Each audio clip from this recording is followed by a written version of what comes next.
ختم ہو گئے، عزاداری آج بھی زندہ ہے. ظلم کرنے والے ختم ہو گئے، عزاداری آج بھی زندہ ہے. اس کی مثال کر دیا تھا عزیزو.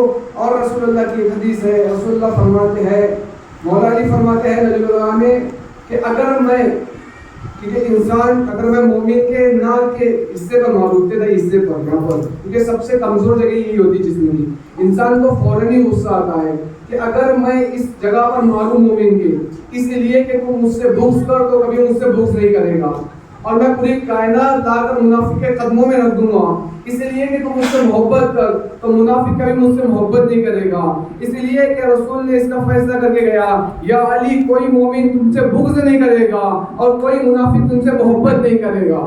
عزیزو تھوڑا بیدار ہوئیے گا کہ کوئی مومن تم سے بغض نہیں کرے گا، کوئی منافق تم سے محبت نہیں کرے گا. اب عزیزو کوئی علی سے محبت نہ کرے نا تو سمجھ لینا یہ منافق ہے، منافق ہے، منافق ہے.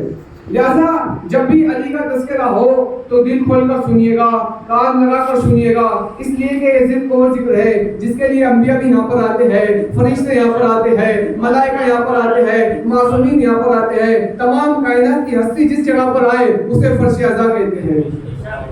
لہذا مولا علی کا کوئی مقابلہ نہیں کر سکتا. اور ایک مثال جناب ابو طالب کو متعلق دی تھی کہ جناب ابو طالب کو لوگ کافر کہتے ہیں. ایک مجلس ہوئی جس کے اندر ایک 5 سال کا بچہ آیا. جیسے ہی وہ مجلس میں داخل ہوا تو سب لوگ اس کے تعظیم کے لیے کھڑے ہو گئے. پھر ہم نے پوچھا بھائی یہ کون ہے؟ یہ 5 سال کا بچہ آیا، سب لوگ اس کے تعظیم کے لیے کھڑے ہو گئے. تو لوگوں نے کہا کہ یہ حافظ قرآن ہے. بڑی توجہ چاہوں گا، تھوڑا بیدار ہوئیے گا کہ یہ حافظ قرآن ہے، اس لیے اس کا احترام ضروری ہے. ہم نے کہا ٹھیک ہے بھائی. تھوڑی دیر کے بعد اس کے بابا بھی آئے. اب جیسے ان کے بابا مسجد میں داخل ہوئے، محفل میں داخل ہوئے، سب لوگ پھر اس کے احترام کے لیے کھڑے ہوئے. ہم نے کہا بھائی ان کے احترام کے لیے کیوں کھڑے ہوئے؟ کہنے لگے یہ ان کے باپ ہے. تو ہم نے کہا یہ بھی حافظ قرآن ہے؟ کہا نہیں. تو ہم نے کہا پھر ان کے احترام میں کیوں کھڑے ہوئے؟ کہا مولانا اگر یہ بچے کو اچھی کردار نہیں دیتے، اچھے اخلاق نہ سکھاتے، مدرسے میں نہیں بھیجتے، حفظ کرنے میں محنت نہیں کرتے تو آج ان کا بیٹا حافظ قرآن نہیں ہوتا، آج ان کا بیٹا قرآن کو حفظ نہیں کر سکتا.